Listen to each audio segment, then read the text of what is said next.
ทักทายสบายดี FC ทุกๆคนที่เขามาติดตามส่องเบาแหลคนหากินแหละเขามาเป็นกำลังใจให้เบาแหลจะแม่นหนาวเนี่ยว่าห้องหน่อยได้ห้องพันฟ้าได้เป็นห้องเกียงจักสิลายจำได้ทุกคนฮะที่ขามน้ำก็นิ้วเขานี่เก่งจำได้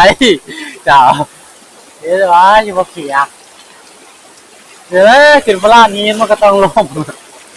โอ้ยเขียกย้อนน้ำห้องตอนนี้ก็ขามห้องหน่อยมาพิธีเรียบร้อยนะทุกคนเมื่อเที่ยง5 วันนี่เมื่อเที่ยงหน่อย5พ่อใหญ่จอยแล้ว1ข้าวถาแต่ของกินมันก็จะได้กินของเก่าเฮาหั่นกินซีนหมูคือเก่านะทุกคนที่เรียบร้อยนะพ่อใหญ่ยังกินของเก่าแล้วไฟแล้วยิ่งมันบ่ลวงฮะไฟแล้วยิ่งมันบ่ลวงอีกแล้วหมูย่าด้วยมัน100 โลย่าก็ยิ่งสั้นมันแป๊กที่เชื่อมีแต่ดอกแก็บมันก็แล่นออกหมูทอกตัวเดียวอยู่ห่างจังโลประมาณ100โอ้จำใช่แน่นี่แหละนี่ยิ่งพวกในเงามันเลยขึ้นนี่ป่ะ5 โมงแรงโอ้เสียดายเนาะเสียดายนี่โอ้ยเอาปืนลวงอะไรยังนี่นั่นทุกคนโอ้พอนี่จอยแล้วก็เฮ็ดไปตองไว้พวกจุกไว้หรือว่าแห้งนะทุกคนพวกกินได้เลย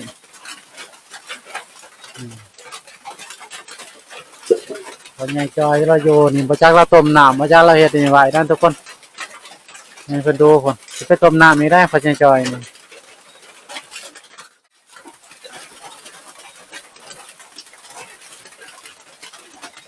่ห่านหน่อยแต่ว่าเพิ่นหายเมื่อแรง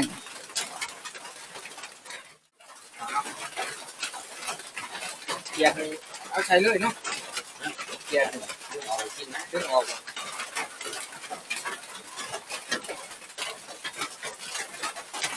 เหนียวนี่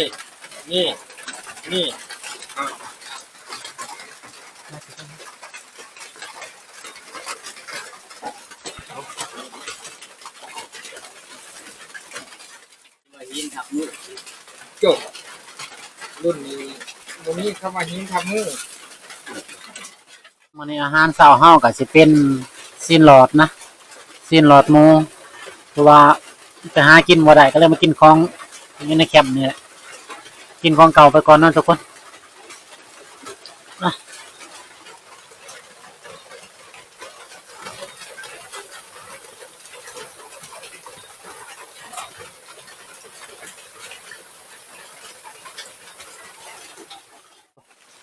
น้ำนาเที่ยงถือว่าหลายสมควรนะทุกคนมันมากฝนในตกแห้งเมื่อคืนพอตกเบิดคืนถ้าตกอีกซ้ำเมื่อคืนนี่ทีละชื่อฮอดทีละน้ำเกินมาตอนเฮาก็คือปิ้งซีนปิ้งยังจะถ่ายกินข้าวแล้วทุกคนใกล้สิแล้วนะ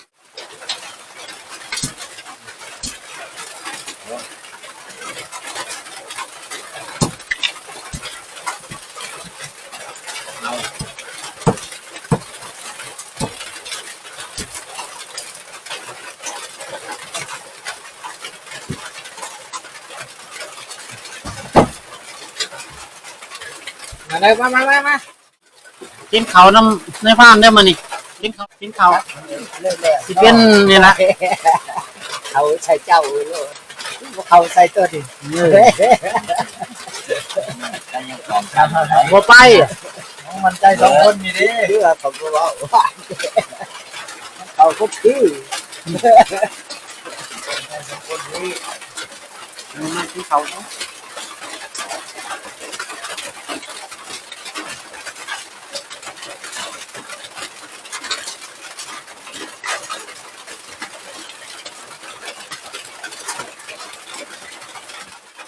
ทุกคนหลังจากกินข้าวกินน้ำแล้วก็ไปนอนพักผ่อนนะพอฝนก็ตกเลยถ้าเบิ่งมาแรงกับคนอื่นก็สิไปหานางก็บกคือเก่าหานางซอมมันทางมันขามก็ได้ทับ แต่เพิ่นส่งทางตอนเมื่อนะทุกคนขออนุญาตพักผ่อนก่อนทุกคนตอนนี้กะฝนก็ยังตกคือเก่านะทุกคนแต่ว่าในพานกับสิพาพานทองเพิ่นไปหานางหางนะไปนางซ้อมเพราะว่ารอบนี้ก็เป็นคืนสุดท้ายนะทุกคนมันบ่มานก็ลุ้นกันในคืนนี้เนาะทุกคนว่าตอนเช้าเฮาก็สิได้ตาวลงเมื่อบ้านเนาะทุกคนไปลุ้นนํกันหานางหางนางซ้อมทางหมู่คนเพิ่นเฮาก็พยายามกำดักพันทองมันก่อนนะเพิ่นว่าจะคิดพวกใหม่ไปเบิ่งก่อนเพื่อว่ากำดักเพิ่นทำงานนะเพราะมันสายเดียวกับต้นบกที่ว่าสิให้เพิ่นนั่งนะทุกคนไปลุ้นกันว่ามันทำงานบ่ทำงานนะทุกคน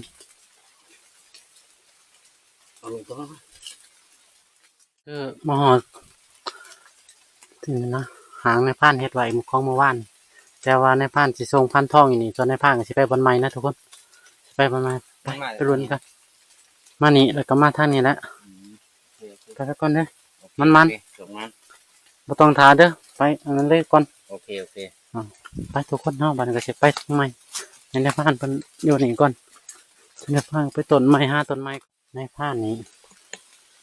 คือหมอเป็นที่เรียบร้อยนะแต่บริทายตอนอยู่ลุมนะก็ทายตอนคืนพอเผามันคำตอนนี้ก็เสียหาโมงนะทุกคนเลือกเผาขึ้นมายันว่าเหนือมานะทุกคนรุนกันทุกคนมียังมาเขามาบ่หลังจากที่ต้นนี้เมื่อวานในผ่านกระทับนะทุกคนผ่านมานั่งกระโดนสมควรนะทุกคนเพราะว่านั่งแข่งพ้นนั่นแหละทุกคนนั่งแข่งพ้นอยู่พังรหัสเหนือเพิ่นมากบหมกบกนะนางเผากบหมกบกทุกคน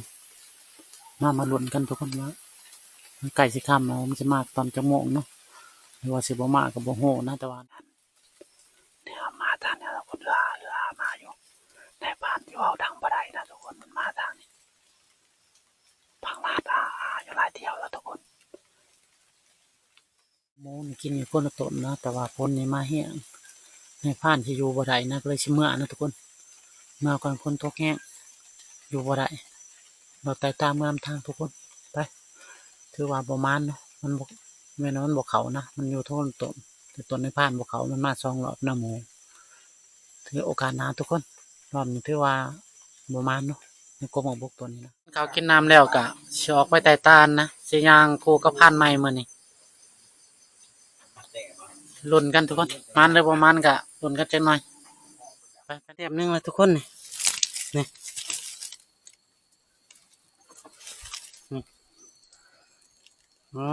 1 แต้มทุกคนเลยมันแล้วมากับพันไม้มานี่อุ้ยปืนน้องปืนถืออดสาถืออย่างค่ะ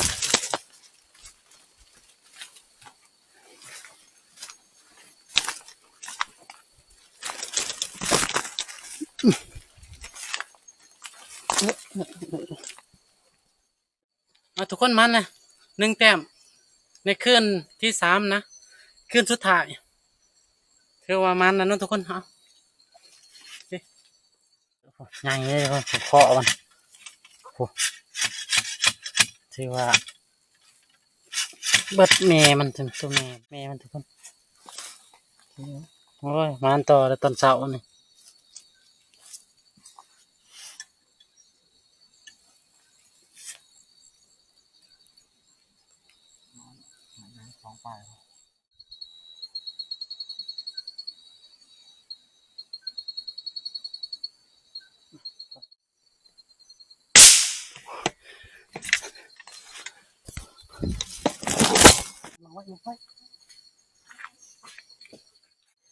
เข้าไปถือเห็ดเราเด้อ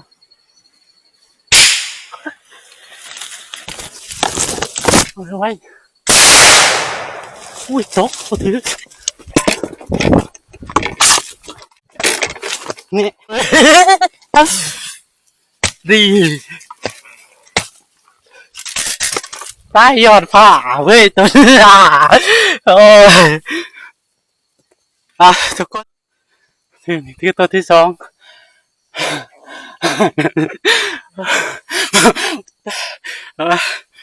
มาแล้วทุกคนของคืนสุดท้ายมือเสากะในพันสิลงนะที่เรามัน2 แต้มแต้มนี่ฟื้นในพันยิ่ง3 บาทบอลวงนะทุกคน โอ้ยไม่ คือยังไม่ได้ตายในพันถือชั้นผ่าลืมว่าเอาผ่าพันถือชั้นผ่านี่เนาะมันยังคูถอดอยู่ฮันชิเลนต่อเลยทุกคนเลยทุกคนนี่เต็มที่สองนะแต่ว่าวันนี้ยิ่งตัวนี้พันเอาพากันยิ่งสองคนของในผ่านยังบ่ออกซ้ำกระบังในผ่านฮะปนันไปเผาห่างยิ่งว่าสิยิ่งมูขณะยิ่งเห็นยังบอกยิ่งเห็นสองโตยังบอกนี่เต็มที่สองห่างกันระยะประมาณ20 เมตรนะทุกคนมาพออีกตัวที่สองนี่ย่างมันชิวเลนก็ได้พดพด พดพดถ้าตายเลยทุกคนนี่ฮะมันนะทุกคนมือนี่ ถ่ายก่อนต่อ มี2โตแล้ว ทุกคนนี่คือ2 แต้มในคืนสุดท้ายนะคืนมือเองเข้าจะได้ตาวนะในระยะ20 เมตรตัวนี้คือตัวแรกตัวที่สองนะทุกคนคือว่ามันแล้วนะคืนนี้นะตั้งแต่เขาขึ้นมากกับคืนนี้แต่ตานะทุกคนเป็นรุ่นติดที่ไหน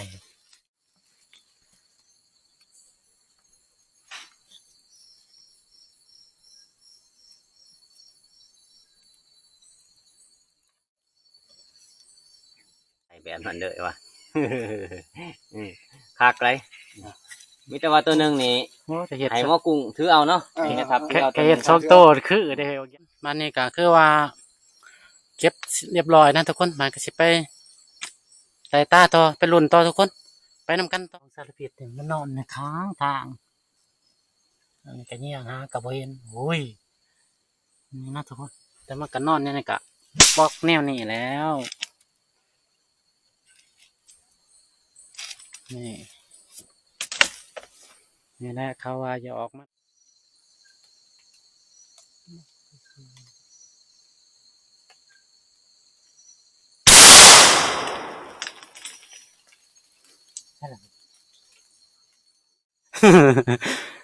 เต็มที่3ในบางเมื่อหลับทุกคนฮะ จะถือจังไดเต็ม3 นี่มาตรงนั้น คนหลังจากที่ว่ายิงบางไปตีเรียบร้อยนะก็สิเลาะเมื่อนะทุกคนมาเพียงหน่อยฮะคนละแต่ห้าขั้วเห็น